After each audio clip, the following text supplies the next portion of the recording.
All right, folks, we are live with another skeptical analysis, your skeptical analysis. Today, I'm going to be talking to my good friend, Wise Ape. How's it going today, Wise? Oh, it's going good. Nice. For those of you who don't know Wise Ape, he's a regular figure on our Discord, on the across all the Pangburn networks. Amazing artist, carver of wood. You also paint and draw, don't you? Yeah, I do a little bit of that. Right. I'm hoping you'll be able to. We were talking a bit of you doing some cartooning for Pangburn. I hope we get that all sorted. Yeah. Get some material in front of me, and I'm sure we can come up with some good cartoons. Oh, I got material for you. Up the yin yang, up the wazoo. Man, I want to know a bit more about your life, so I hope we can dive into some things. Let's start right. with you as a young feller. What was life like for you growing up when you were a little guy? How little? Well, let's go to when you were maybe playing with Tonka trucks or sticks. Yeah, I did a little bit of that, and my parents divorced probably when I was like 6 or 7. Do you remember that? So yeah, that was a challenge to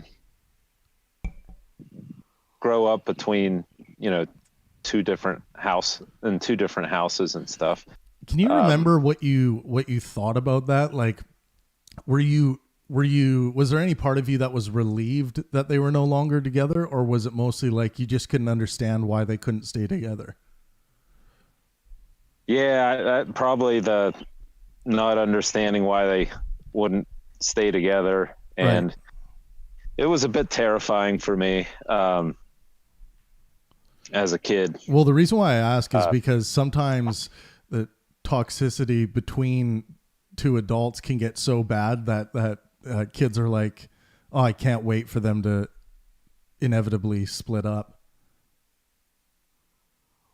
Yeah, and I thought I outgrew all of that, like, but then having children of my own and trying to figure out the grandparent situation Right. became a challenge then in my adult life. Right. Yeah. Now, to this day, are they able to be kind of at same family events together, or is that difficult?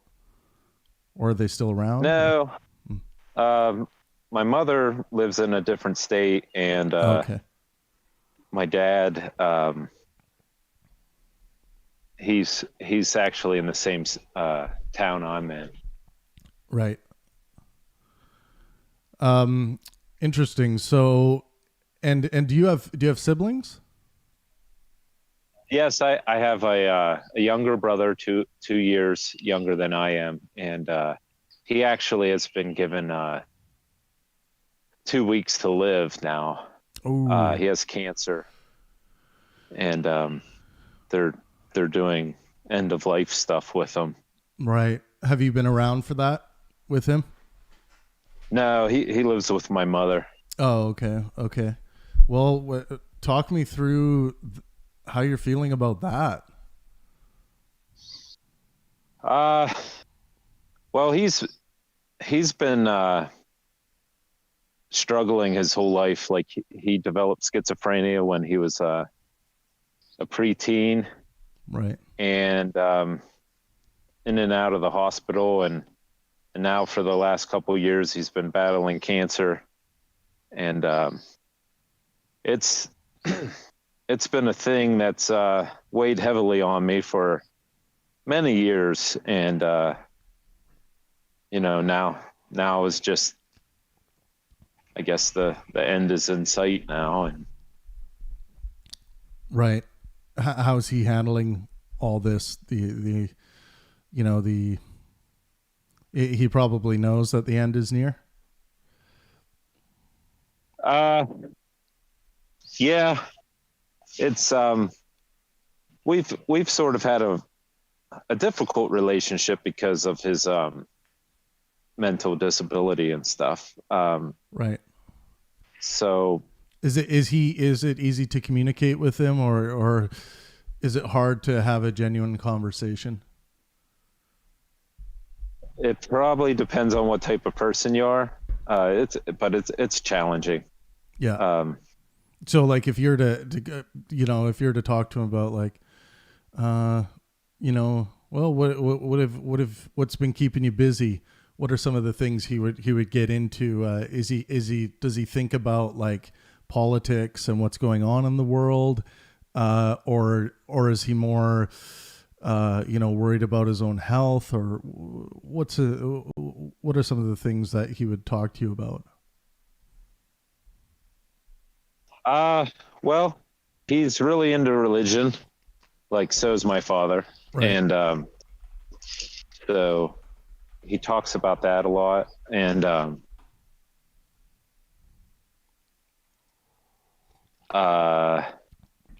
So he believes that there's an afterlife waiting for him. yeah. Right. And how about you? Do you believe that?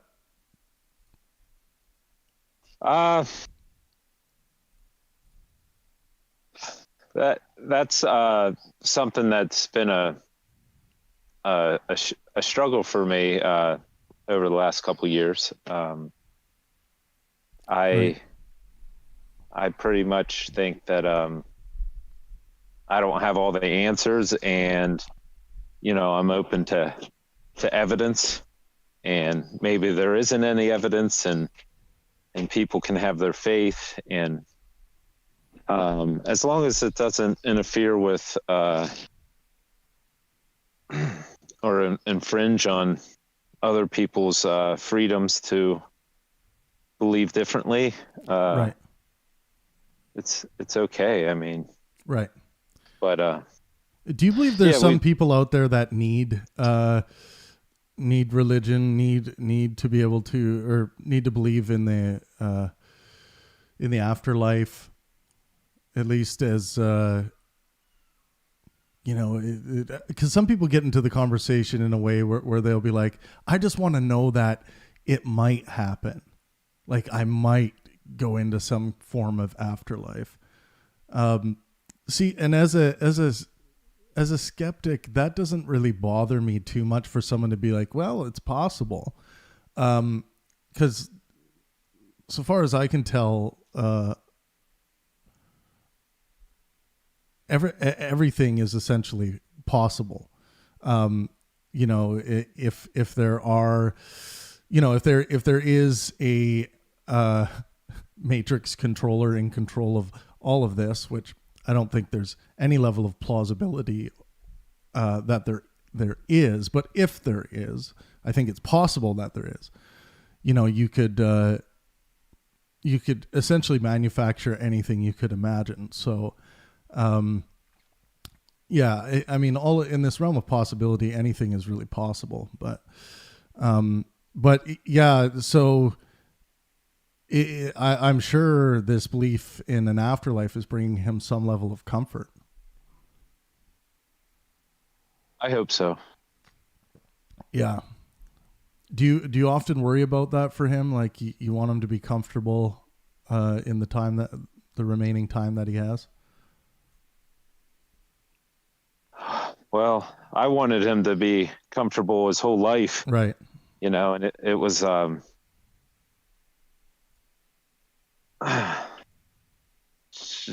I mean, just nothing I was prepared, nothing really prepared me to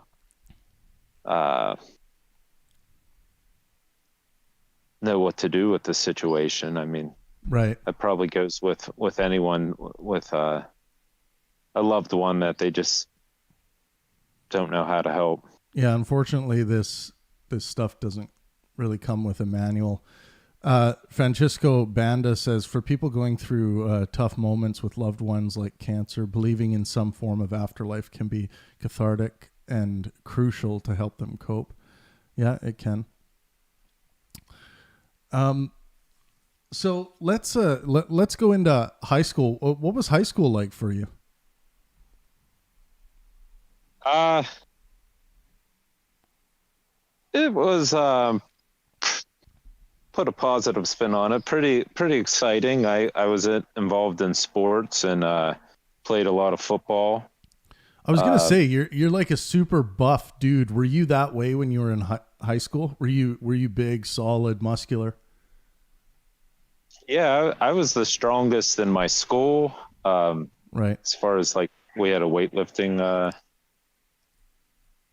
team, and yeah, I was a pretty strong kid. Did you ever did you have to get in many fights, or were you just a force that no one would mess with? Yeah, I got in a couple, Yeah. and I got my ass kicked once or twice. Yeah, it's funny with fighting. It's not really a strength test, is it? Yeah, but then I Yeah. won a few fights too, which Yeah. I did wrestling, and then which I there was a period there, yeah, where I got beat up and got injured, but then once I knew how to fight, I was not looking for fights. I tried to Yeah.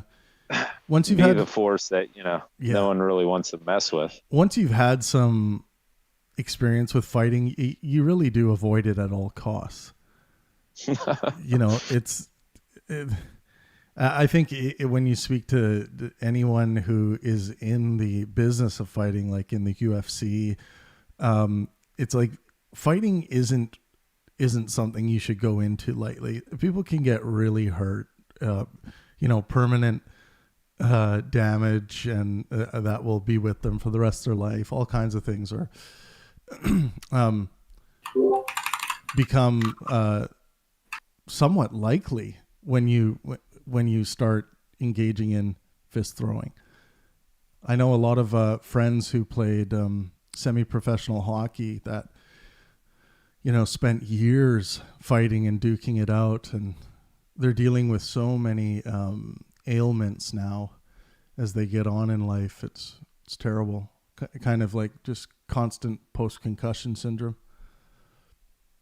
Yeah, I think it was my orbital bone around my eye was broke, and it Ooh, trapped the ligaments of my eye, and so my eye was like I couldn't move it around, and right. I had to have surgery and stuff on it, and I was like, yeah, I'd like to keep my eyesight, especially for what I do, like with art and stuff.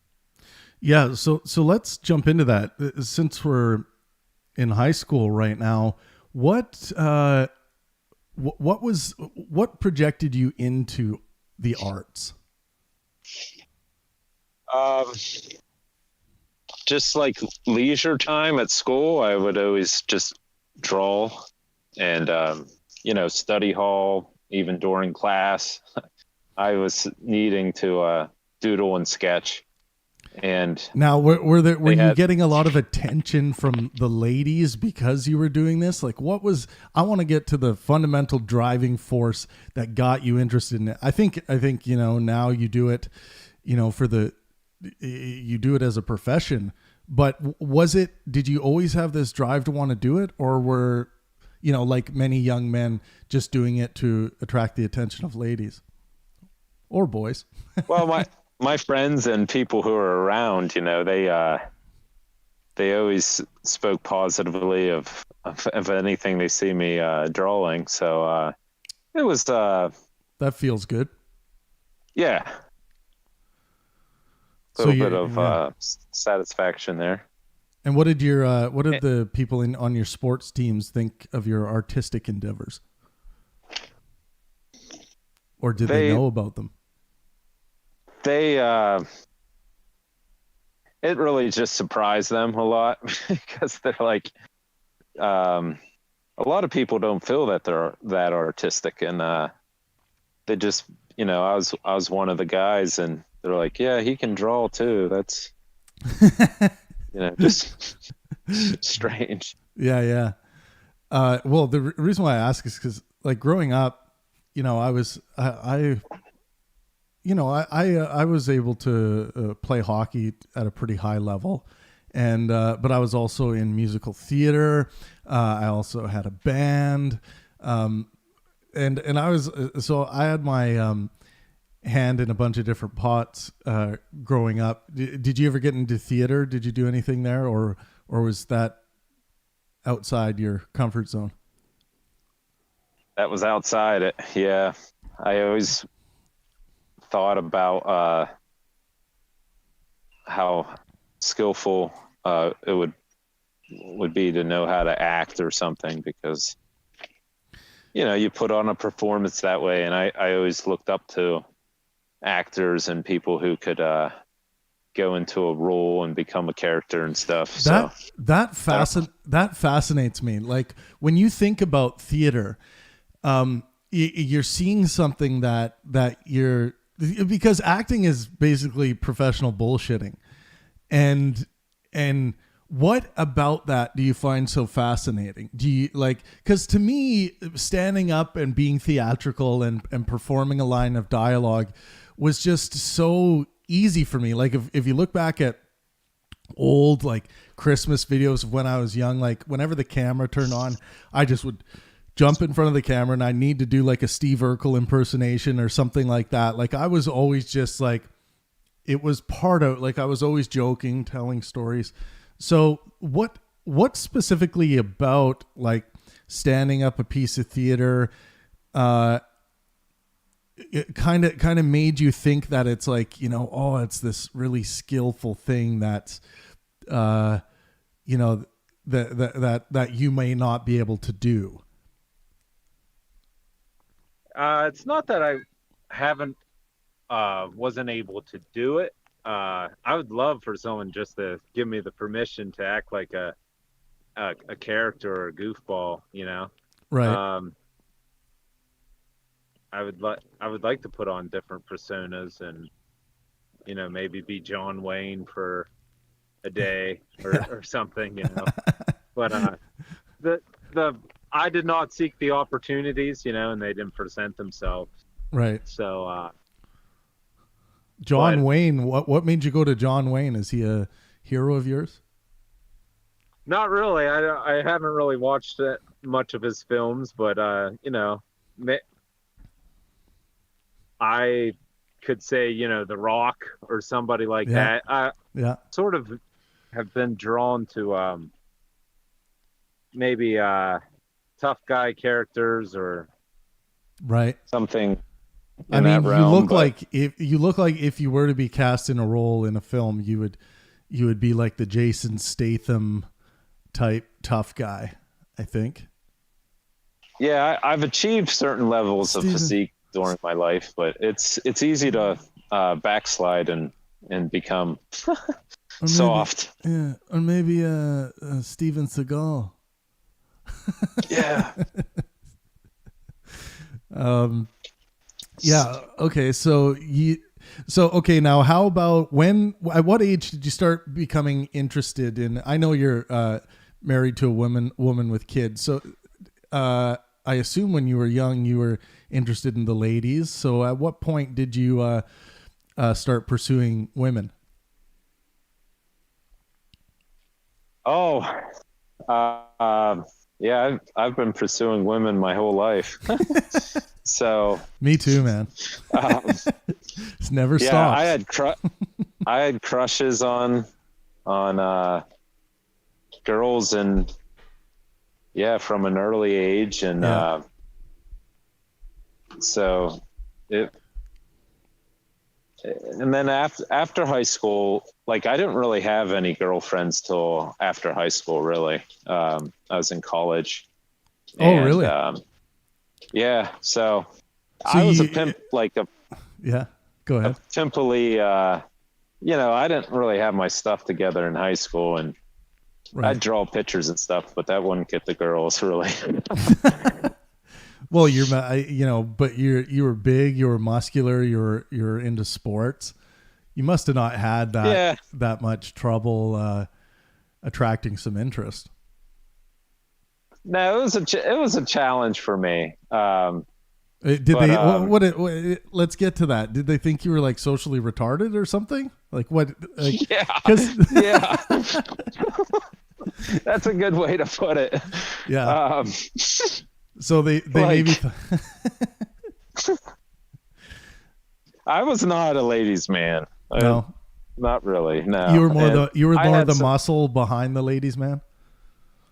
I sort of was attracted to like misfit girls and stuff who didn't really fit in with the popular girls and stuff. I want to talk more about girls, but I just want to make a quick announcement to everyone who's listening. This Friday, Stephen Wolfram's going to be coming on the Pangburn podcast. Physicist Stephen Wolfram, Mathematica. That'll be at 11 a.m. Pacific time, and then he will be joining us for a Q&A, our monthly exclusive Q&A on the Pangburn Discord at 5 p.m. Pacific time. So please join us for that. In order to get access to the Q&A so that you can have some back and forth banter with Stephen Wolfram, go to pang-burn.com/subscription, and that will give you access on our Discord to the exclusive Q&A room. We're talking with Wise Ape right now on your skeptical analysis. We're starting to talk about chicks, and that's my favorite topic. So, I need to ask Wise, did you have school dances growing up in high school? Yeah, actually. Were you just an absolute flail out on the dance floor, or would you just stay away from it? Or were you Travolta out there?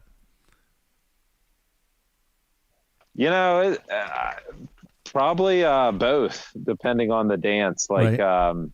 If I got the chance, I danced with a few girls. Yeah. Yeah. Were you terrified of dancing? Like, a lot of young men are just terrified of dancing. Like, they'll do everything they can to avoid it. Yeah, I probably, for me, experienced the full spectrum of emotions. Like, right. At times I thought, man, this is terrifying. And then when I got the chance to dance, I thought, wow, this is electrifying. I remember the stages, thinking back to high school, the stages, it's like, at first it was a big thing if you made any kind of contact with a girl, and then it was a big thing if you danced basically hip to hip, and then it was a big thing when ass grabbing started. Did you ever grab do you remember grabbing your first ass on the dance floor, or did you ever? I was very respectable. It's probably because I once or twice was set straight. Tell me about that. Tell me about that. I need to know about that. Well, I was called to the principal office one time because of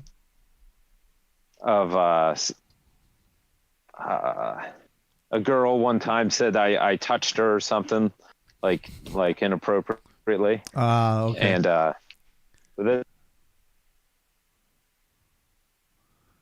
oh, I lost you there. I lost audio. Can you hear me now? You there? Yeah, I got you. Oh. Now can you hear me, Wise? Yeah, I can. Something happened to my headset. Oh, weird. But yeah, I mean, growing up, I always probably from before that time, but I was a little scared straight, like as far as felt like I really had to respect girls and Was your dad a big proponent of that, or did that come from your mom mostly, or both? Well, probably my dad and the church that we went to. Okay. Uh, we were really taught about abstinence, and Yep. just there was a lot of that. Like it What was tough because abstinence? Oh man, I yeah, can't even imagine that as a young. Thinking back to when I was a young man growing up, it's like that would be just like that would make me rebel for sure against the church if I ever grew up in a church, which I didn't. Um, that must have been confusing. it was. And so like I wasn't like I was I was like 22 or something.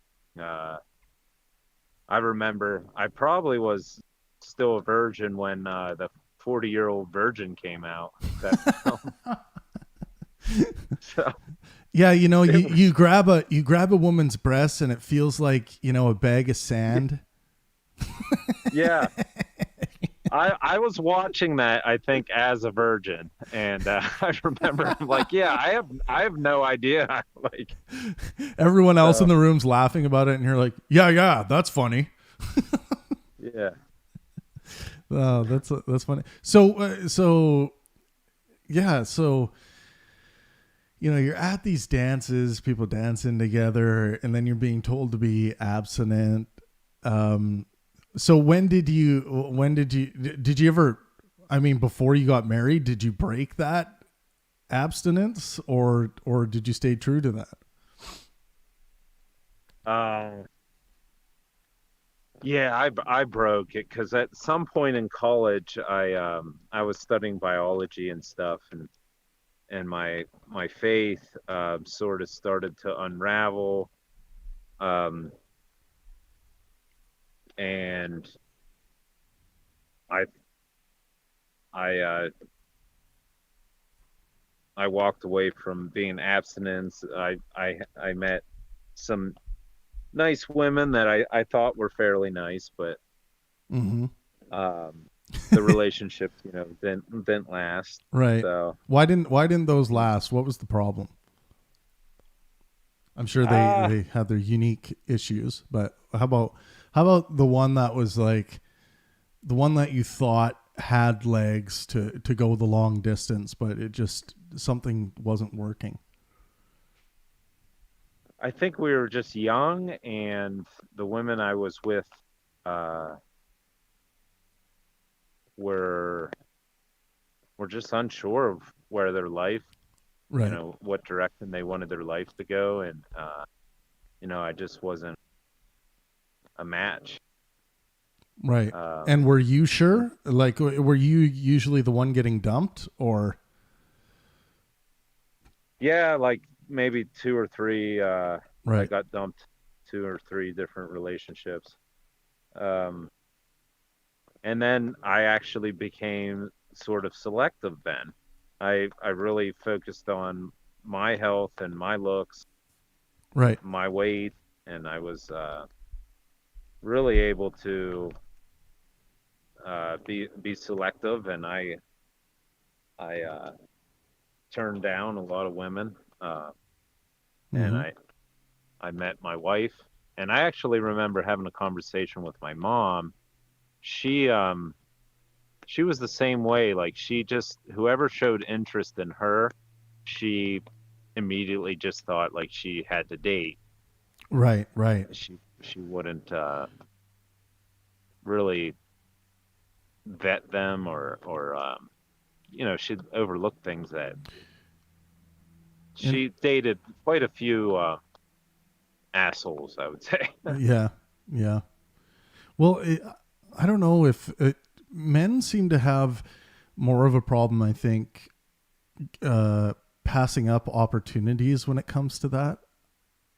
What do you think about that? Or do you think because it seems like men in general are just psyched to have the opportunity with a woman. Yep. I experienced some of that, but then, like I said, like that was in the beginning. But then I realized I have to be careful with who I choose to be my partner because it's my whole life wrapped up in it. And so when I met my wife, she's 7 years younger than me, and I thought, oh, she's the age of the other girls that I dated, and she's probably immature, and I was going to just turn her down and not seek a relationship with her. Right. But she really proved to be more mature than I am. And she just really is a solid character. She just, it was night and day with who I was dating, the type of girls I was dating to her. Right. And I don't think like necessarily that she's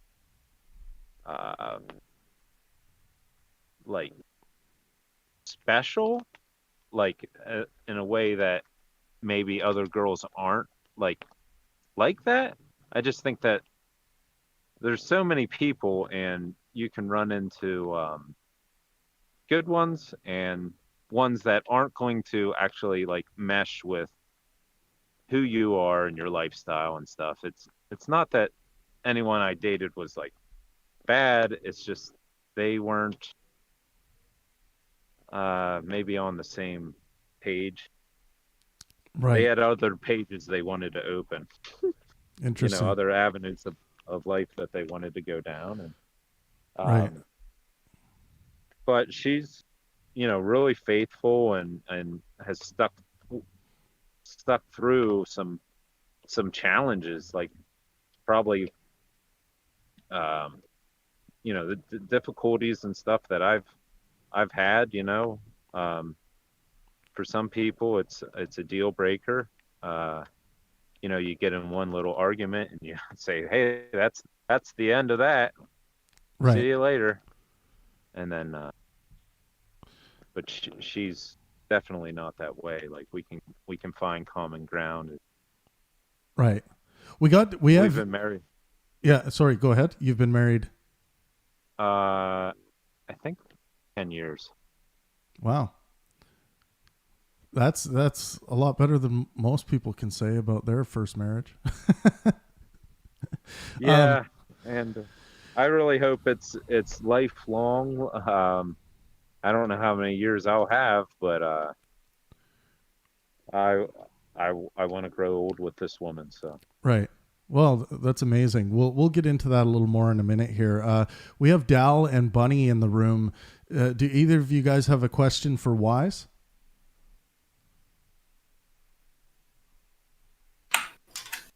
I couldn't help but notice that you said that she is a lot more mature than you are. Is she still a lot more mature, or was she a lot more mature? Yeah, I would say she still is a lot more mature than I am. I'm trying to catch up. I have to work on my maturity level. And that might be looking at myself maybe not in the best positive light, but I mean, being skeptical, I would say maybe that's where I fall on a lot of issues.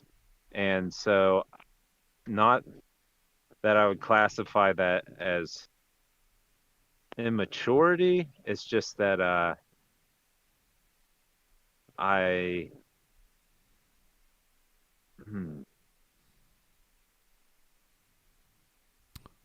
While you think about that, Wise, I got to cut to a quick fake commercial here, fake ad time. All right, here we go.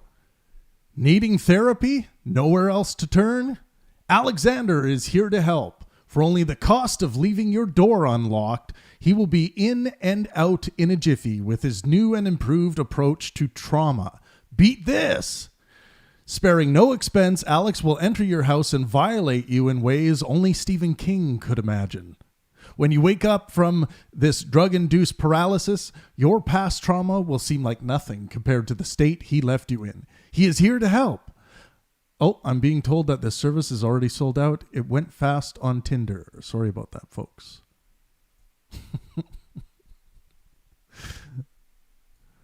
For those of you who don't know, Alexander runs our Monday discussions on morality, which we will be having at 5 p.m. Pacific time over on the other channel, the Pangburn Offensive.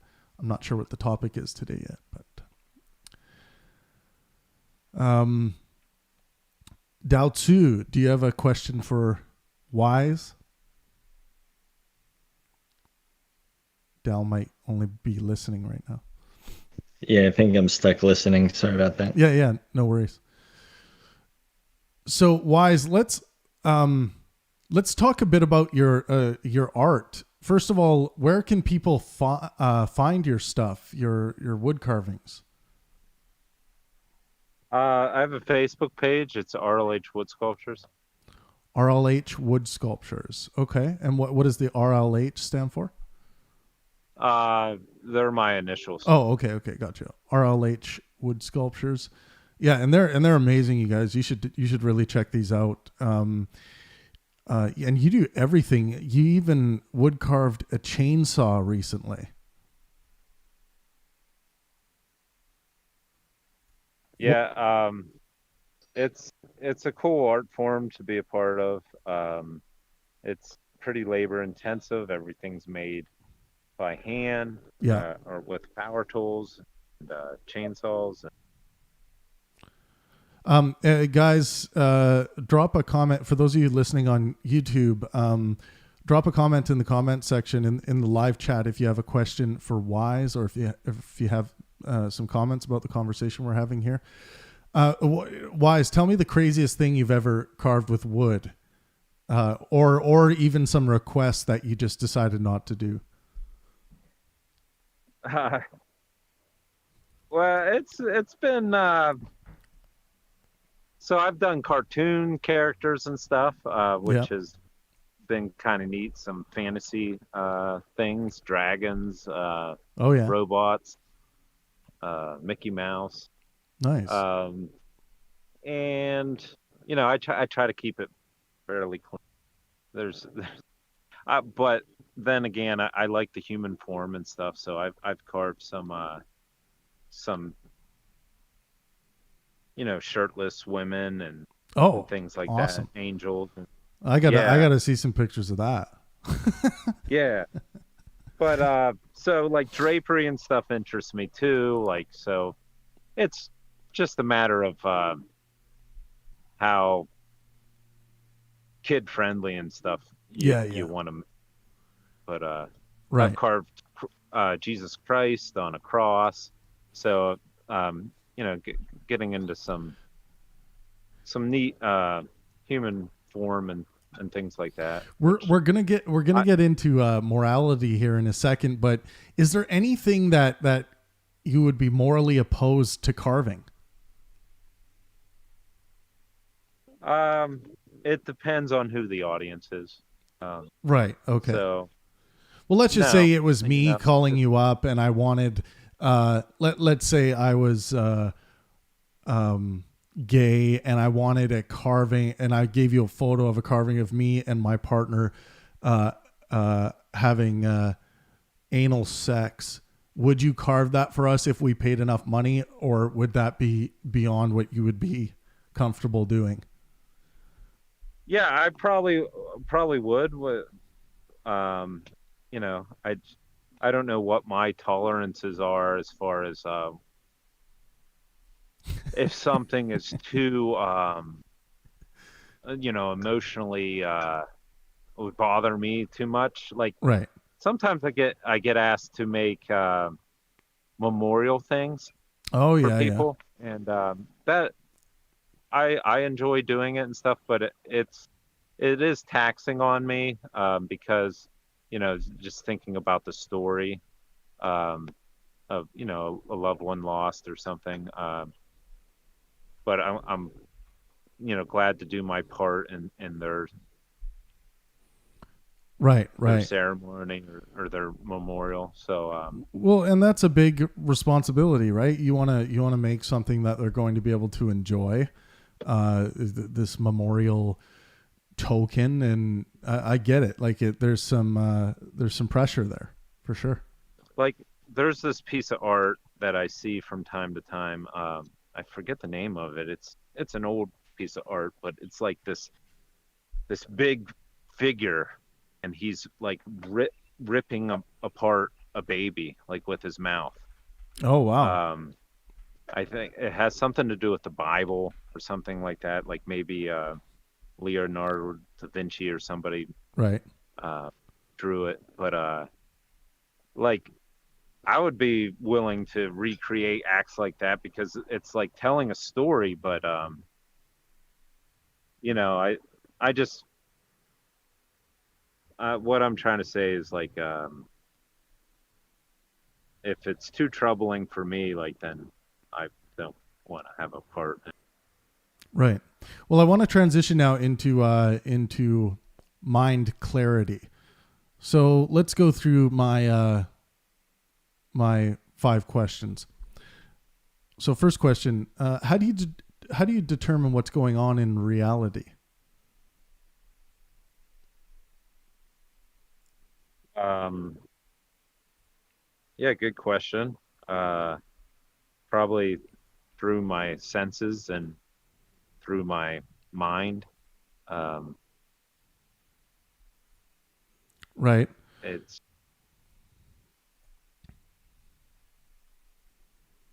and like you said, things could be a matrix scenario, but So that's what are some things you can use to try to figure out whether your mind is playing tricks on you or not? You know, let's say you're pretty damn sure you just saw the ghost of your dead grandmother walk across the street. What are some methods you can engage with to determine what actually was going on in reality? so if I saw something like that, which things like that don't really happen to me. I understand like people do struggle uh, with delusions or hallucinations and stuff. I I would hope that I would be able to find like my center of of been doing this thing called like mindfulness and just Yeah. being aware of thoughts, The aware of emergent, sensations. yeah, the emergent qualities Yeah. of your mind, starting to notice, how loud it is. You hear a truck? Yeah.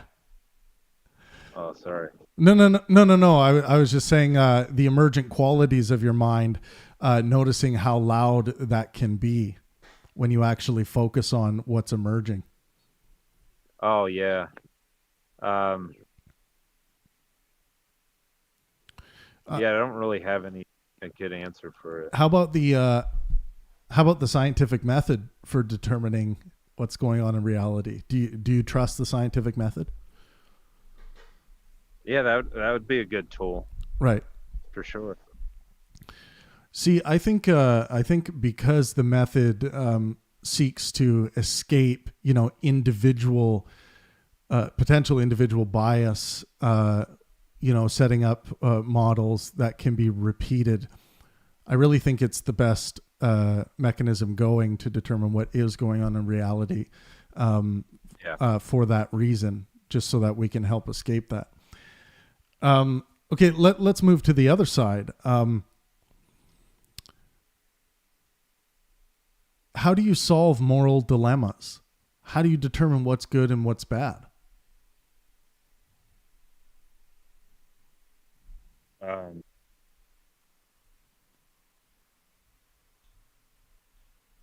well, with running the risk of maybe just sounding like I'm reading from a script, I like recently I the the the well-being of of others and yourself is a good starting point. Yeah. Because I'm just borrowing from other thinkers and stuff. Of course. Yeah. No, it's when it comes to your morality, there's no shame in doing that, for sure. And, my particular moral foundation, maximizing well-being for yourself and those around you. I think that's probably generally what you're talking about. And of course, with that system, you're basing that on presuppositions that, well-being is a good thing to pursue. Why do you think you care about the well-being of others or the well-being of yourself?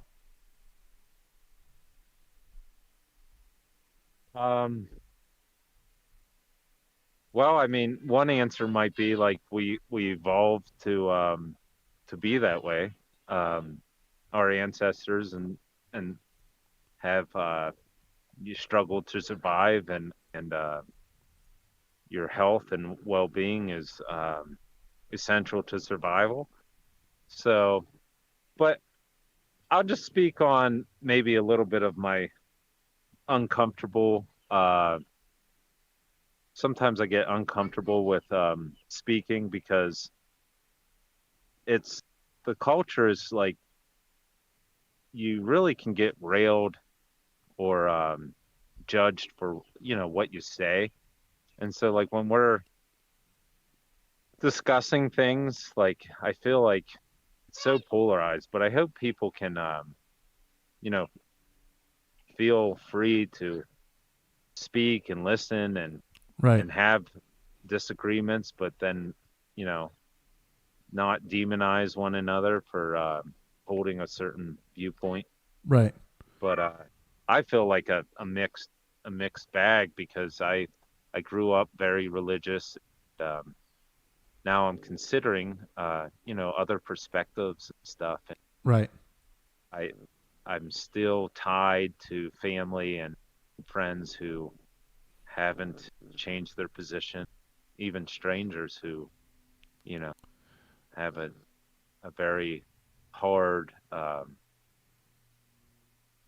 bias or stances on certain issues. I think you've adopted quite a strong skeptical foundation. So how do you navigate that through conversations with people who basically, have their minds made up and will not change their mind on certain things, or certain things ought not be questioned? How do you navigate those conversations? Well, I just hope that I'm still free to be me, Right. because I worry, like, that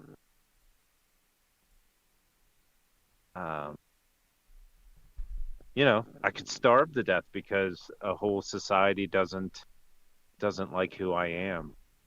I don't maybe believe in their particular religion, and then they find a witch to burn, Right. something Right. like that. Yeah. You might be the next witch. Yeah, thou shalt not suffer a witch to live. Right. But then as far as my morality and stuff, like well-being, and like there's things that require us to avoid, like murdering other people or molesting children, or Yeah, and people would say, well, how do you know that it's not good to do those things? And someone will be like, well, it's antithetical to those people's well-being. And then they'll ask, well, why should we care about well-being? Eventually you have to make some presuppositions, like, life is preferential to death, and health is preferential to sickness. And people will be like, well, those are just made up. Well, yeah, they are. They are made up. yeah. It's like that's why moral foundations are subjective. What's hard is is being looked at in that light by others, because they're like, if you don't believe in my God and my version of it, then what's keeping you from murdering people and Right. raping Yeah. people? Yeah. And it's like, wow, like you're gonna classify me, as that, because I might have some skepticism about your dogma or your. Right. So Lone Banshee in the YouTube chat says, because if the well-being of others and self is ignored, it only results in depravity and violence. Yeah, but you're not. You got to go more fundamental. Why is depravity and violence bad, morally bad? So you have to keep going back, Lone, because you're answering with another moral dilemma, which is not an answer. You eventually have to get to the subjective presuppositions you're willing to make, to base your moral foundation on. Okay, Wise, we answered that side. So we got the is and the ought clarified here. Now let's move to what inspires you. Let's start with scientifically. Scientifically, I love how that we're now able to understand biology and physics, and how we can potential is there to tinker with it. Like, we can make alterations in the genes of organisms. Potentially, we could add immortality to our DNA, Right. Right. some way. So to future the technological advancement is a source of inspiration for you. Yeah, artificial intelligence, and also. What about the drive to explore? Like, do you do a lot of hiking? Do you go out in the wilderness? Do you find yourself flipping over rocks to see what's under it, looking at trees to see what's living in trees? Do you get inspired scientifically that way as well? Yeah, we went on a hike yesterday in a state park, and I just was soaking it up. Like, what did you see? Tell me about it. There was a river, and there was actually this rock that it was a huge boulder that was balancing on the edge of a cliff. Oh, And yeah. I guess erosion and stuff, the top of the cliff eroded away, and there's just this big rock there. I think they called it like balanced rock. And then just my son was picking up rocks, and he's into rocks, and just Geology, a lot man. of rocks. Yeah. Yeah. A lot of rocks I and get trees, and it was neat. My mom is always collecting rocks, picking up rocks. She loves rocks too. I do too.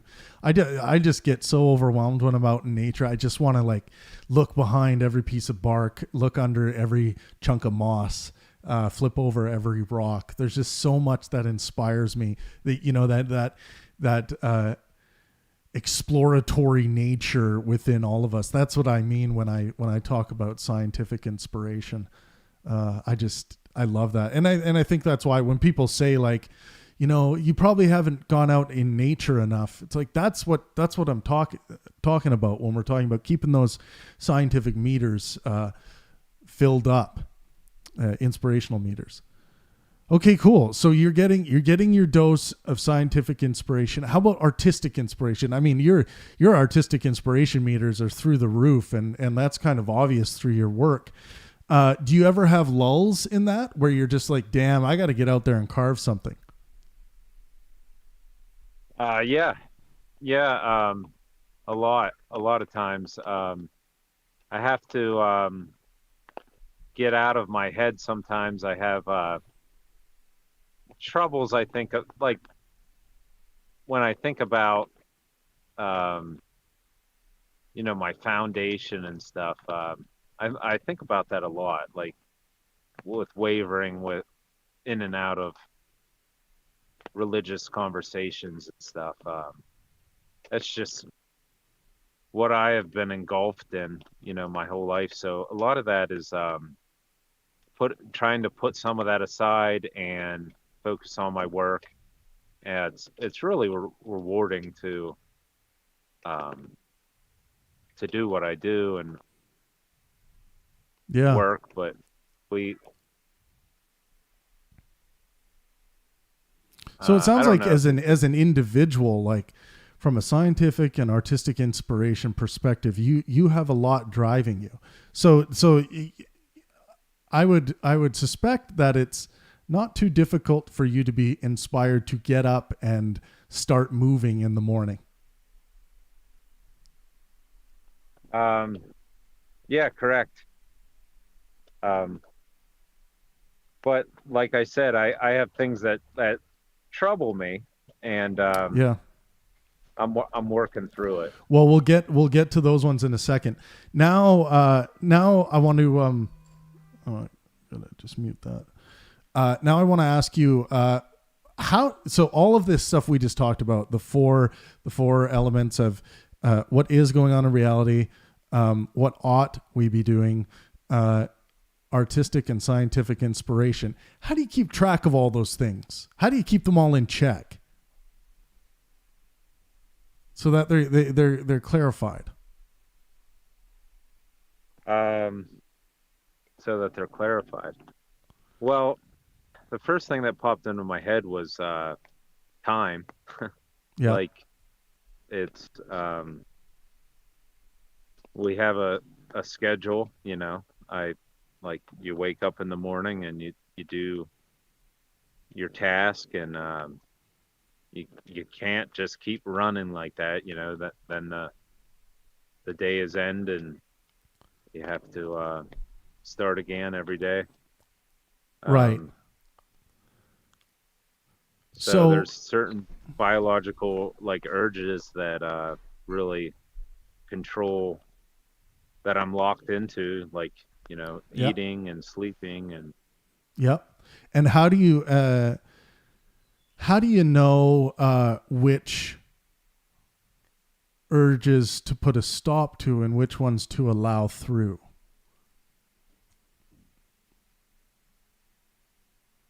Like if something emerges in your mind, like, fuck, even if it's momentary, it happens in a moment, and like something like, fuck this life, I'm out of here. But then you catch yourself. What do you think's going on there when you catch yourself and it snaps you back to kind of bring you back to center?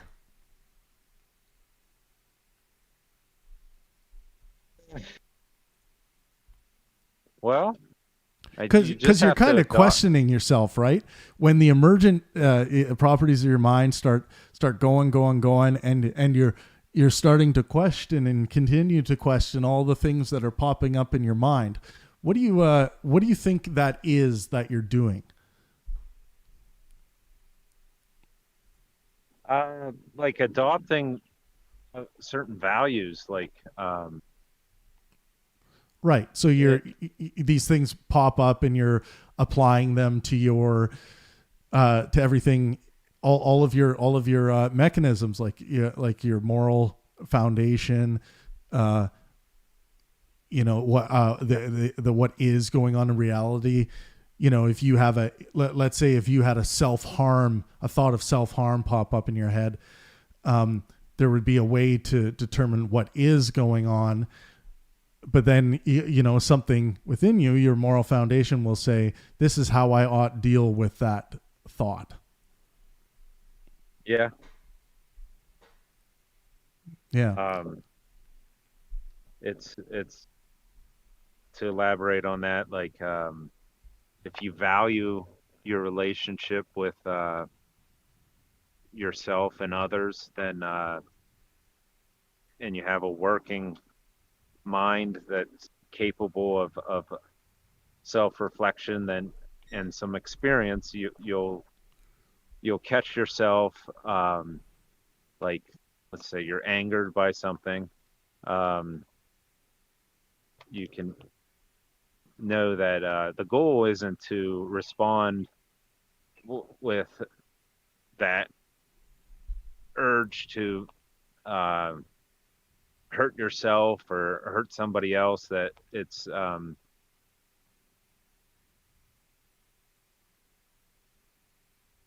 there's just like if I was working on my art and my goal is to make something nice, to have a nice product in the end, and I'm getting frustrated while I'm working on it, I I may feel like uh, cutting it up and destroying it, but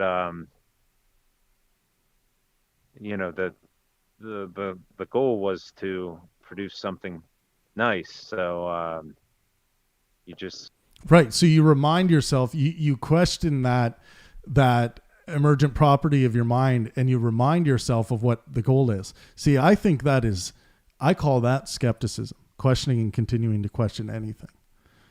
And I think it's important to have that mechanism running. And I think the example you just gave is a perfect example of how that can work in your favor.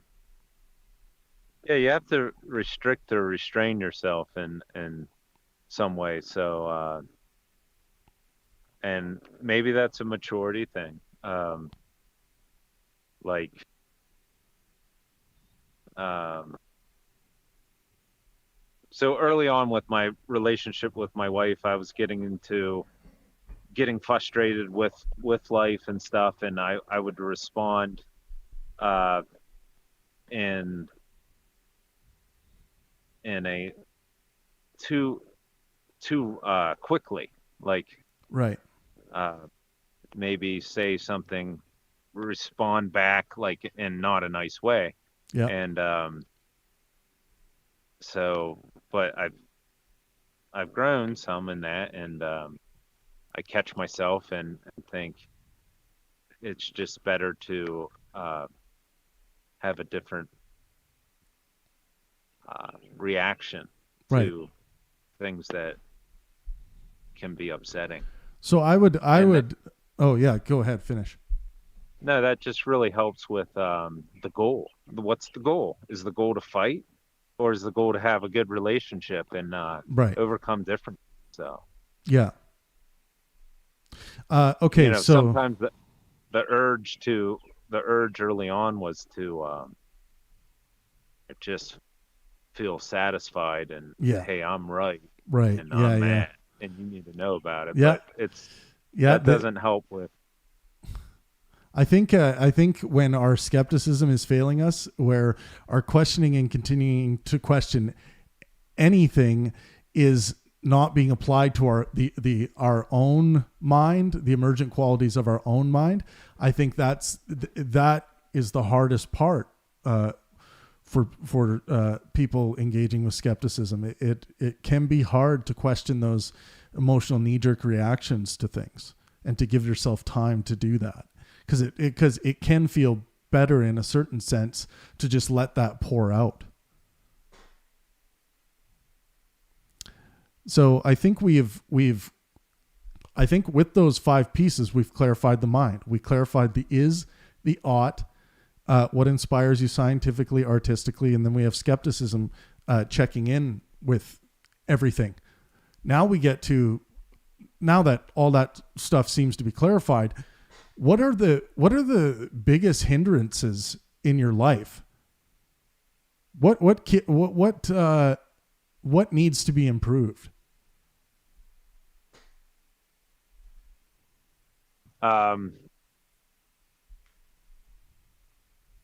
What needs to be improved would be something I currently am recognizing is enjoying the moment. It sounds weird, but it's true, because that's what we're in. So we can have a 5-year plan, or we can prepare for the future, but letting things, experiencing what's actually going on is what I'm working on, because I find my mind will think about the past, it'll think about the future, Yeah. and it's not being present So that's what I would that's what I'm working. Right. So how are you going to better achieve that? Are you going to spend more time applying skepticism in these moments where all you're thinking about is the future, or all you're thinking about is the past? Maybe that takes some applying, some questioning to the emergent qualities of your mind when you can just be sitting there and experiencing what is going on. Yeah. So what I've been doing recently is meditating, and I think that's what that is. And Yep, I definitely. grew up with a taboo about meditation. Yeah. But it's recognizing that I lost my train of thought. Well, you grew up, you grew up with this taboo, Oh. Meditation is for hippies, or meditation is for queers, or something like that.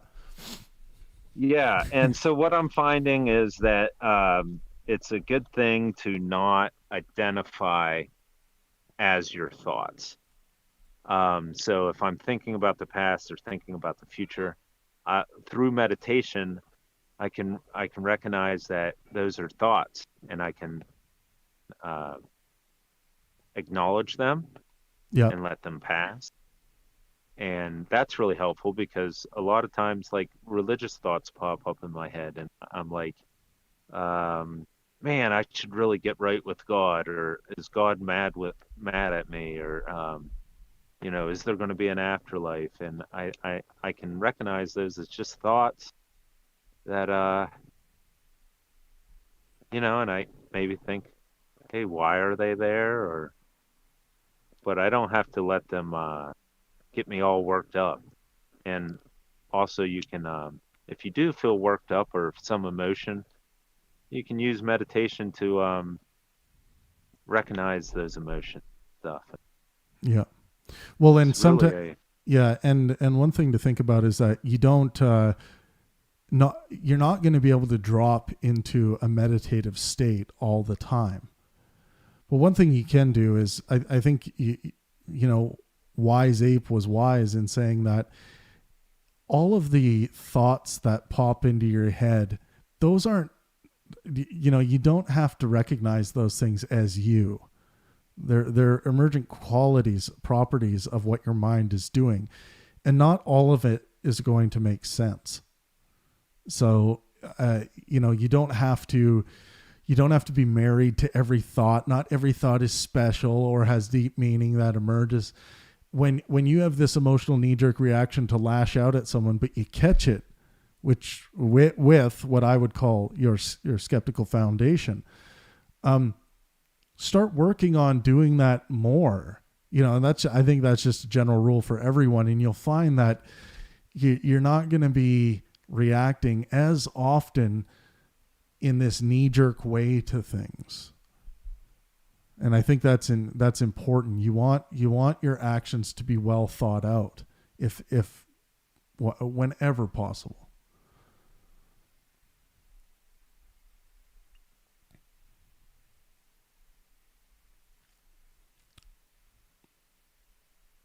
Yeah, that's true. So, I mean, I'm just the guy trying to figure life out and get through it in a peaceful way. I reflect I reflect on people who've really crossed barriers, like they've committed crimes, and you just wonder why they couldn't find them, catch themselves, and maybe use meditation. It just seems like they get swept away in a current of destructive forces. It's so talking on the internet and in public and stuff, it's a challenge because you're talking to all those people that that you might want to avoid. Yeah, yeah. So let me ask you this. In what way can I help you improve your well-being?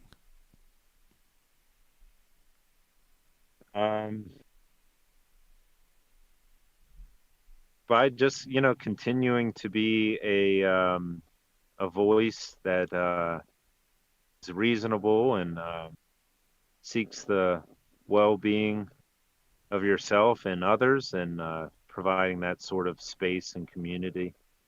um, I think as humans we all need to find that and come together and somehow mitigate the things that plague our society. I don't know how we're all going to come to unify and come together, but I think it's a work in progress. And Come then together right now over me. but things are always changing, generations come and go, and it's we're actually at a point in history where things, even though they're coming and going and changing, there's some sort of stability there. Like, you look at rocks seem pretty stable, like they've been around forever. But now we have video. It started out with video or audio recordings. They're pretty stable, and then we may get to a point where artificial intelligence is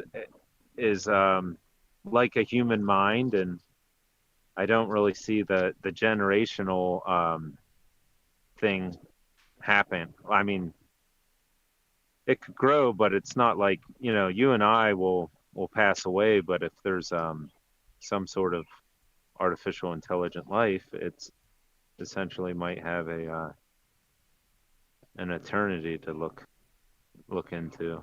Right. Well, I will keep providing this platform, Wise Ape, and I hope you keep engaging with it. And I got to tell you, brother, I do love you, and I care about your well-being, and I'll frequently be checking in to see how things are progressing. Oh, excellent. Likewise. It's been a pleasure, and thank you so much. Yeah, special thanks to Wise Ape today, guys, for being brave and coming on your skeptical analysis. I'm going to keep doing these. You guys will get to know some of our Discord community members. I'm going to drop you guys a link right now to join us on Discord and become a part of our voice chat community. No limit, generate link. There we go. I'm going to drop that for you guys. Salman Al Tamimi says, thank you to Wise Ape. Yeah, guys, it takes courage to come on here and talk about your life. Thank you to Wise Ape. Thank you guys who stopped by and were engaging in the chat. I hope Eugene and D. Lewis continue this conversation they're having in the comment section of this video. Very interesting. They're getting into belief in God here. So I hope that continues. Thanks for Dao Tzu and Bunny for being in the room for this conversation. We will have a conversation starting at 5 p.m. Pacific time. Alexander is still sorting out the topic, but it will be in the realm of morality. It will be on the other channel. I'm going to drop you guys the other channel link. The Pangburn Offensive. Oh yeah, we do have our...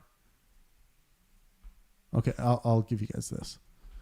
Here's the new channel. Make sure you guys go over to the new channel. Please subscribe. and we will be having a conversation about morality at 5 p.m. Pacific time today.